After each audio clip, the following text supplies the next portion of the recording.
Imagine raping somebody and you don't even feel any guilt. You video them, still took their private snap, and then you are still even threatening them with the snap that if they try to say anything, you post the snap all over internet. Like, make it make sense now. Like, who is giving birth to these people?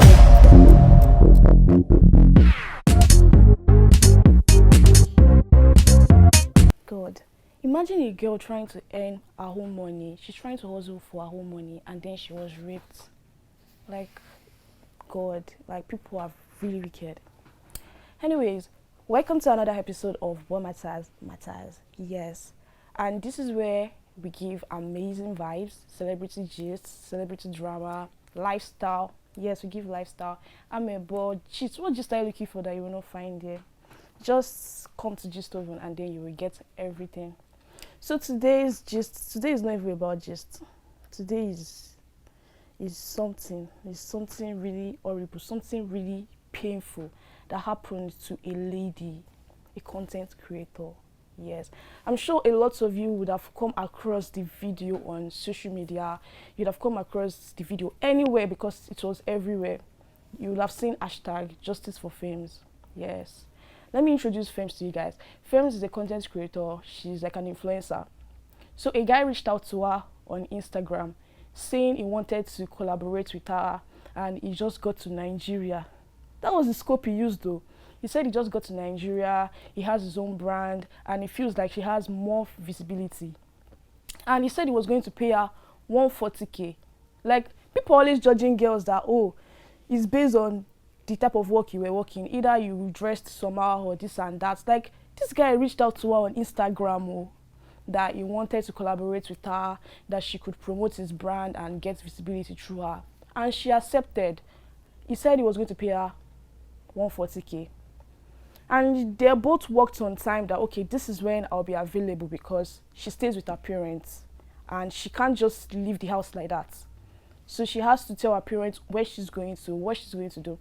She showed her parents the text, everything that she's going to for a shoot. She wants to work for somebody. And she told her parents that she might not be able to return back early because of, in case she does not return back early, she will sleep at her friend's place. So she decided to go with her friend for the shoot. And when she was going there, the guy asked her, he said, oh, who are you coming with? She said she was coming with her little sister. The little sister she was mentioning was her friend. When they got there, the guy said, okay, no problem. She said when she got there, she didn't find any makeup artist there. The place was looking empty and all, like it was looking like a new apartment. Then he said he rented the place out, like he rented the place so he could use it for shoots and all, that he does not own the place. She was like, okay, no problem. Where is the makeup artist? He said, hey, she's coming, and told her to go and change into a robe to prepare herself, showed her the room where she's going to change and all. Then she went inside, changed. Suddenly, he came inside the room with, it was just she and her friend in the room, and he was the only guy there. He came into the room and he started talking. He was like, okay, the makeup artist is close by, she's just 6 minutes away. Then he locked the door. He locked the door with key. That this is how, that, like, I'm just trying to show you how the key works. I don't understand. What do you mean? Am I a baby? She should have suspected herself when she said, oh, she has to take permission from her parents. He was like, oh, are you a kid or something? Like, imagine someone making that type of statement. But she did not even deep it since she was going with her friend. Like, it's not even safe again. Because most people do that. When you feel like, oh, where I'm going to is not safe, you take your friend along with you.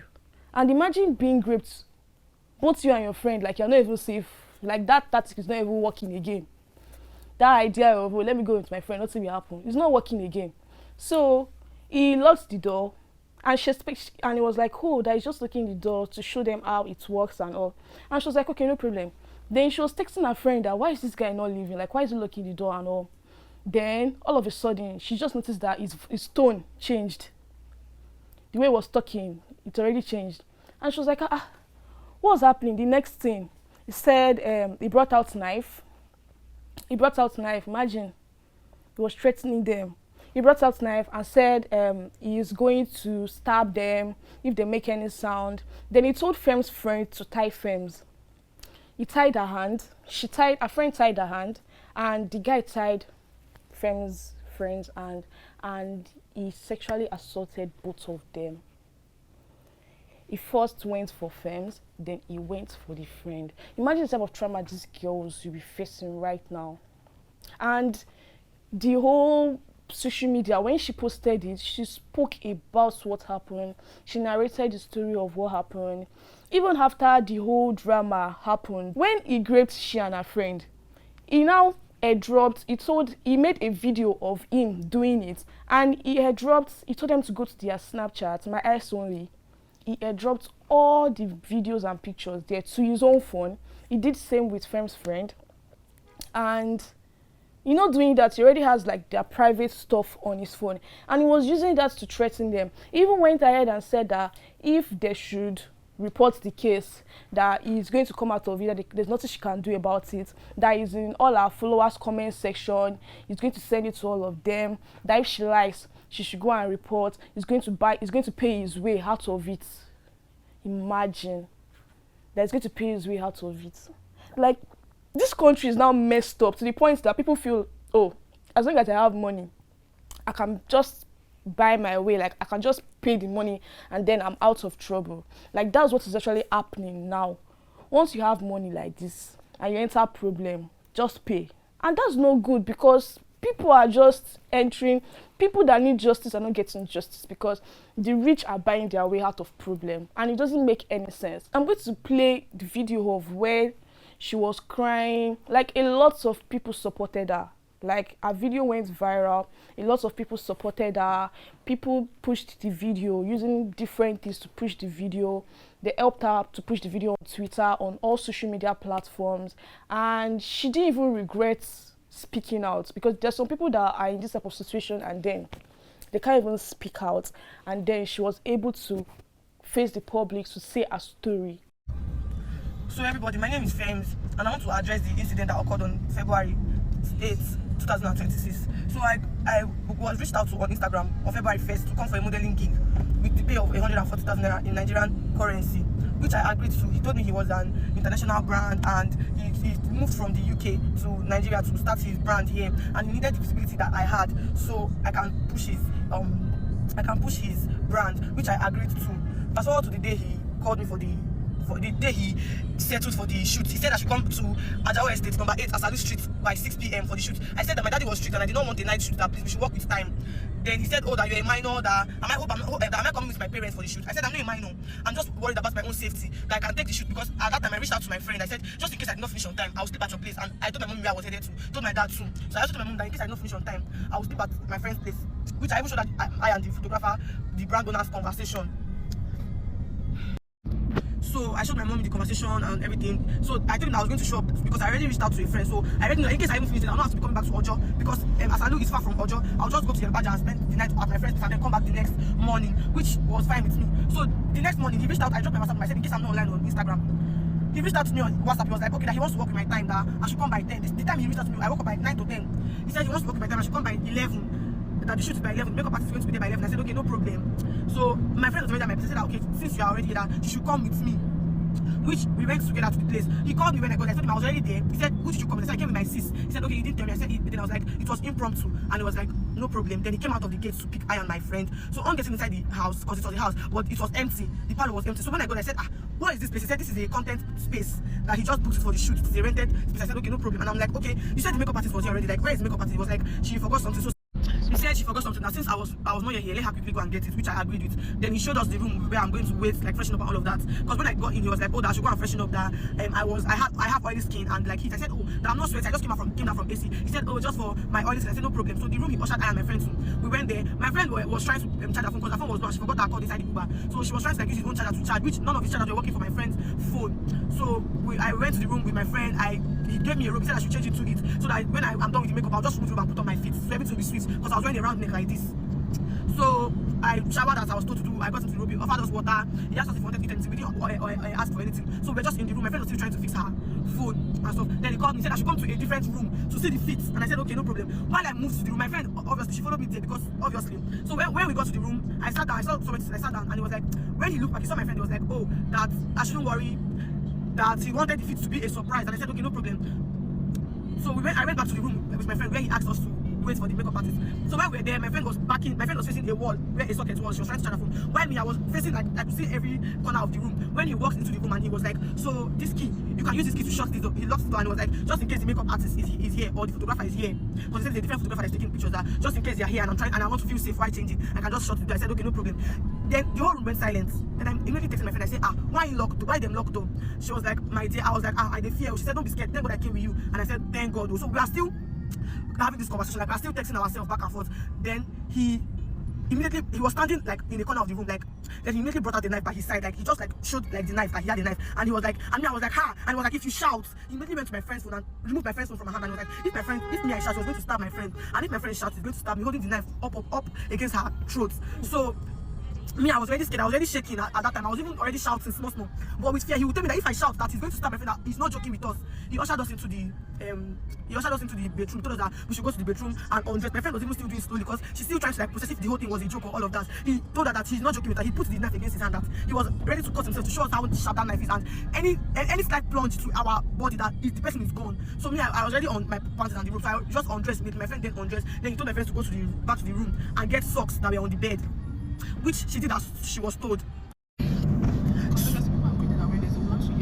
Okay, so my friend went to the room, she brought the socks, he still had this knife pointing, like if he's telling one person to do something, the knife is pointing at the other person. So if the other person tries to act smart like this, anything can happen. So my friend came back to the room, he asked my friend to tie me first with the socks, and she did. After she tied my hand to the front, she tied my hand together. Then he collected the other socks and he tied my friend's hand. Then he ushered us back to the room, having the knife threatening us with it. Then because I was panicking, I was raising my voice, like crying.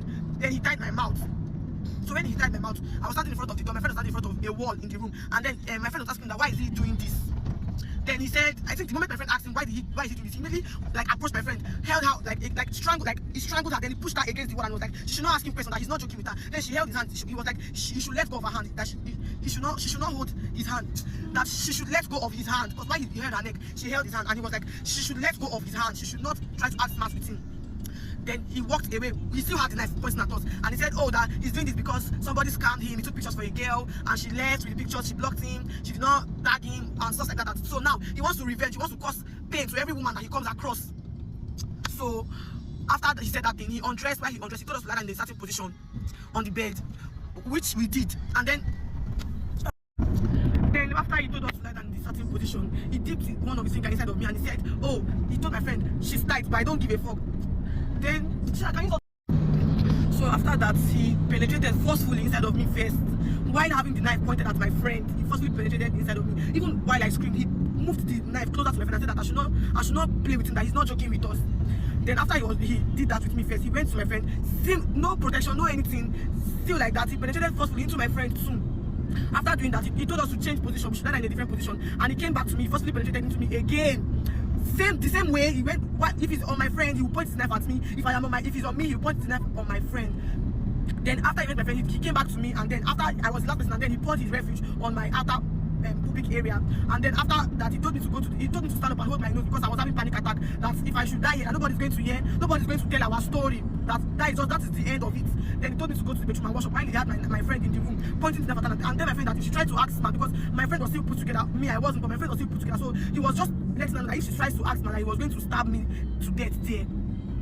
And if I did the same thing, so he told me to go to the washroom, the bedroom, and go and wash up, which I did. I washed up. When I was done, I came back. He told my friend to also go and wash up. Then while we had dressed finished, he collected our phone. He told us to unlock our phone, unlock everything, like all the private this thing. Like if you want to go to your private snap, you put password. He told us to unlock it, and he dropped every one of the private snap on me and my friend's phone. And then while he was dropping my friend's phone, he told my friend that I'm taking this for my personal pleasure. So after, even while he was airdropping it, he took time. He told us that we should sit down there and wait until he was done airdropping everything. Then after that, he told me that I have a little audience on the internet, that if I try to speak up, that he's going to post it everywhere and he's going to tarnish my image. That even if he doesn't do it now, I might just be, maybe when I'm bigger, that I might just be thinking that life is better for me, and he'll just pop out of nowhere and release everything on the internet. So me, I was very scared. I didn't want to talk because I was very scared.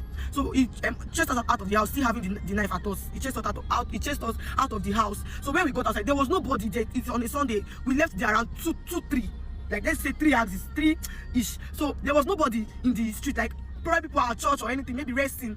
The street was not, it was... Imagine threatening her with the private snap.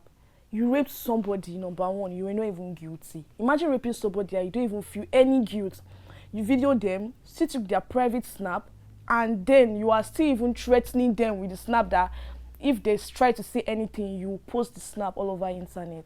Like, make it make sense now. Like, who is giving birth to these people? Who is training these people? Like, God forbid, though.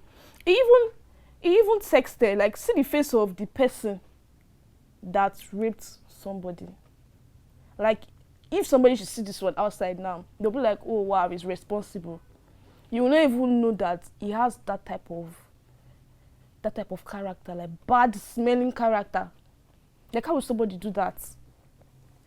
Let me read out the chat. This was what she posted on her Instagram when she was trying to create awareness of what happened. What exactly do we do as women?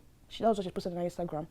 What exactly do we do as women to be safe? And when a lady voices out, you hear, what was she wearing? So now walking isn't safe. Going for shoots aren't safe too. Trying to make ends meet isn't. You reach out to a model for a paid collaboration shoot. On getting there, you proceeded to graping her, and the person that came with her supposed shoot, collecting all their private snap and threatening them with that. Just imagine. For like, I'm not even capping. There should be punishments. There's special punishment for them.